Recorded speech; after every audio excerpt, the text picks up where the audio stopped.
ఒకప్పుడు వేసవి వస్తోందంటే big films అన్నీ కూడా బాక్స్ ఆఫీస్ ముందుకు వచ్చేందుకు రెడీ అయిపోయేవి. దీంతో సమ్మర్ అంతా థియేటర్స్ హౌస్ఫుల్తో కళకళలాడిపోయేవి. కానీ ఇప్పుడు సమ్మర్ వచ్చిన థియేటర్స్లో ఆ కలెక్షన్స్ లేవు. అసలు బిగ్ ఫిల్మ్స్ అనే మాటే లేదు. కానీ వచ్చే వేసవికి మాత్రం టాలీవుడ్ పూర్వ వైభవాన్ని అందుకునే అవకాశాలు కనిపిస్తున్నాయి. ఈసారి సమ్మర్ సీజన్ అంతా డల్ గా ఉంది. థియేటర్స్ లో ప్రస్తుతం బైకర్, రాకాస సందడి చేస్తున్నాయి. అయితే పెద్ది లాంటి బిగ్ ఫిల్మ్ వస్తే ఆ కిక్ వేరుగా ఉంటుంది కదా అనుకుంటుంటే ఈ సినిమా వాయిదాలకు కేర్ ఆఫ్ అడ్రస్ గా మారింది. విశ్వంభర రిలీజ్ డేట్ లాక్ కావాల్సి ఉంది. టాక్సిక్ ఏమో జూన్ కు పోస్ట్ పోన్ అయింది. ఈ దశలో ఈసారి సమ్మర్ సీజన్ ఎలా ఉండనుంది క్లారిటీ లేదు. కానీ నెక్స్ట్ ఇయర్స్ మాత్రం డబుల్ త్రిబుల్ ఎంటర్టైన్మెంట్ కు సమ్మర్ సీజన్ రెడీ అవుతోంది. ఏప్రిల్ 7న వారణాసి రిలీజ్ అవుతోంది. అట్లీ దర్శకత్వంలో అల్లు అర్జున్ నటించే చిత్రాన్ని కూడా వచ్చే ఏడాది వేసవిలో, అది కూడా మేలోనే రిలీజ్ చేయాలనుకుంటున్నారట. అంతేకాకుండా ప్రశాంత్ నీల్ మేకింగ్ లో ఎన్టీఆర్ నటిస్తోన్న మూవీని కూడా వచ్చే ఏడాది వేసవికే సిద్ధం చేస్తున్నారట. మొత్తంగా after 1 year Tollywood box office stars మూవీతో కళకళలాడే అవకాశాలు కనిపిస్తున్నాయి. అన్నీ కుదిరితే గతంలో వేసవి సీజన్ లో భారీ వసూళ్లను చూసినట్లే హిస్టరీ రిపీట్ అయ్యే అవకాశాలు కనిపిస్తున్నాయి. హైయెస్ట్ పేడ్ యాక్టర్ గురించి వింటుంటాం. హైయెస్ట్ పేడ్ హీరోయిన్, డైరెక్టర్ ఇలాంటి స్టోరీస్ తరచూ కనిపిస్తుంటాయి. కానీ హైయెస్ట్ పేడ్ మ్యూజిక్ డైరెక్టర్ మాత్రం ఈ మధ్య కాలంలో తరచూ వింటూ వస్తున్నాం. మ్యూజిక్తో మూవీస్ నడిస్తే మ్యూజిక్ డైరెక్టర్లే హీరోలు అవుతారు. అప్పుడు వారు అడిగినంత ఇవ్వాల్సి ఉంటుంది. ఇప్పుడు రెహమాన్ అలాంటి స్టార్డమ్ను అనుభవిస్తున్నారు. దేశంలోనే నంబర్ 1 మ్యూజిక్ డైరెక్టర్గా మారాడు. లోకేష్ కనగరాజు దర్శకత్వంలో అల్లు అర్జున్ నటించే చిత్రానికి అనిరుద్ సంగీతం అందిస్తున్నాడు. ఈ సినిమాకు మ్యూజిక్ డైరెక్టర్ గా అనిరుద్ అందుకుంటున్న పారితోషికం 25 కోట్లని టాక్ ఉంది. దీంతో బన్నీ మూవీతో ఇండియాలో హైయెస్ట్ పెయిడ్ మ్యూజిక్ డైరెక్టర్ గా రికార్డులోకి ఎక్కాడు అనిరుద్. అయితే రామాయణ చిత్రానికి సంగీతం వహిస్తున్నందుకు రెహమాన్ ఏకంగా 30 కోట్లు పారితోషికం అందుకుంటున్నాడనే వార్త పాన్ ఇండియాను షేక్ చేయటం మొదలుపెట్టింది. కొద్ది రోజుల్లోనే అనిరుద్ రికార్డు బద్దలైంది. అయితే రెహమాన్ అందుకుంటున్న 30 కోట్ల పారితోషికం ఒక భాగానిక 2 భాగాలకు కలిపి అందుకుంటున్నాడా అనేది క్లారిటీ రావాల్సి ఉంది. పెద్ది చిత్రానికి రెహమాన్ సంగీతం అందిస్తున్న సంగతి తెలిసిందే. మెగా పవర్ స్టార్ మూవీ కోసం రెహమాన్ 13 కోట్ల రెమ్యూనరేషన్ అందుకున్నాడు.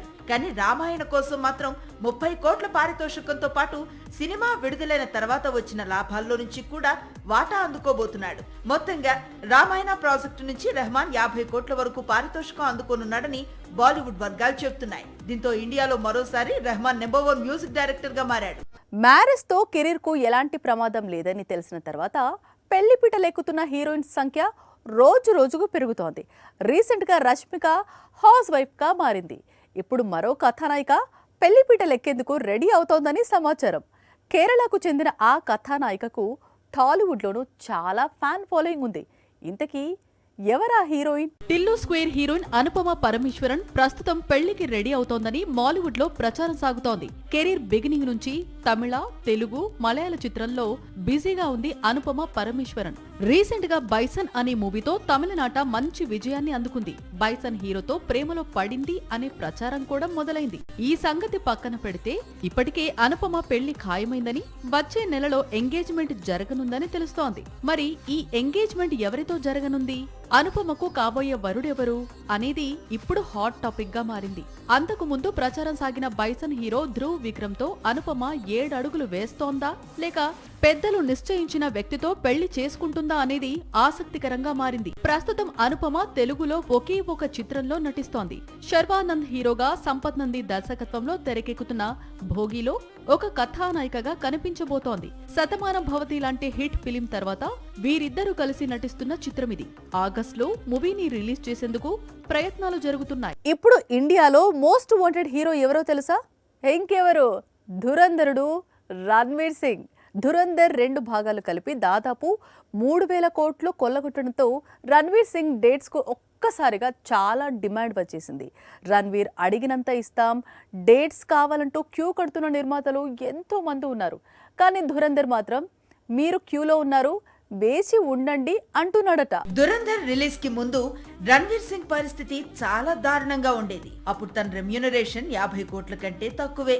అందుకే ధురంధర్ 2 భాగాలకు కలిపి రణ్వీర్ సింగ్ 50 కోట్లు మాత్రమే అందుకున్నాడు. ధురంధర్ 1, 2 తర్వాత రణ్వీర్ సింగ్ రేంజ్ మారిపోయింది. ఇప్పుడు దేశంలోనే అత్యధిక రెమ్యూనరేషన్ అందుకునే నటుడిగా మారాడు.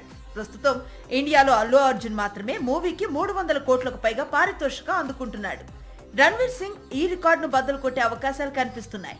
రణ్వీర్ సింగ్ డేట్స్ ఇస్తే చాలు 350 నుంచి 400 కోట్లు ఇచ్చేందుకు బడా బడా నిర్మాతలు కాంటాక్ట్ అవుతున్నారట. దురంధర్ సిరీస్ తో దేశంలోనే తిరుగులేని స్టార్స్ లో ఒకటిగా మారాడు రణ్వీర్. అయితే రణ్వీర్ సింగ్ కు ప్రస్తుతం రెమ్యూనరేషన్ పై ఆసక్తి లేదని తెలుస్తోంది. దురంధర్ లాంటి బ్లాక్ బస్టర్ కంటెంట్ ఉన్న మూవీస్ కు మాత్రమే తన ప్రాధాన్యత అంటున్నాడు. జై మెహతా దర్శకత్వంలో ప్రళయ్ పేరుతో తెరకెక్కే చిత్రంలో నటించబోతున్నాడు. ఈ సినిమా కోసం తానే నిర్మాతగా మారబోతున్నాడు. ధురంధర్ హీరో సంగతి సరే, మరి దర్శకుడి సంగతి ఏంటి? ధురంధర్ సిరీస్ తో ఆదిత్య ధర్ ఇండియాస్ #1 దర్శకుడిగా మారాడు అంటున్నారు ట్రేడ్ పండితులు. అలాంటి దర్శకుడు కొత్త చిత్రం ఎలా ఉండబోతోంది, ఎవరితో ఉండబోతోంది, ఎప్పుడు ఉండబోతోంది అనేది ఇప్పుడు పాన్ ఇండియా వైడ్ గా హాట్ టాపిక్ గా మారింది. గత ఏడాది దురంధర్ 1 రిలీజ్ వరకు ఆదిత్య ధర్ ఎవరు అనేది టాలీవుడ్ కి కాదు కదా, బాలీవుడ్ కి కూడా పెద్దగా గుర్తులేదు. ఎందుకంటే అంతకు ముందు 2019లో ఉరి చిత్రం తీసి మాయమయ్యాడు ఆదిత్య ధర్. ఉరి తీసిన 6 ఏళ్లకు దురంధర్ సిరీస్ తో బాలీవుడ్ బాక్స్ ఆఫీస్ ని కొల్లగొట్టి ఏకంగా ఇండియన్ ఫిల్మ్ ఇండస్ట్రీలో సెన్సేషనల్ డైరెక్టర్ గా మారాడు. బ్యాక్ టు బ్యాక్ 1000 కోట్ల చిత్రాలతో హిస్టరీ క్రియేట్ చేశాడు. దురంధర్ 2 తర్వాత ఆదిత్య ధర్ తెరకెక్కించే చిత్రంపై పెద్ద ఎత్తున చర్చ జరుగుతోంది. అల్లు అర్జున్ తో అశ్వత్థామ పేరుతో మైథాలజీ ప్రాజెక్టు చేస్తాడని ప్రచారం సాగినా అందులో నిజం లేదంటోంది బాలీవుడ్. ఎందుకంటే దురంధర్ హీరో రణ్వీర్ సింగ్ తోనే కొత్త చిత్రం ప్లాన్ చేస్తున్నాడట ఆదిత్య ధర్. చంద్రగుప్త మౌర్యుడి జీవితాన్ని వెండి తెరకెక్కించేందుకు రెడీ అవుతున్నాడట.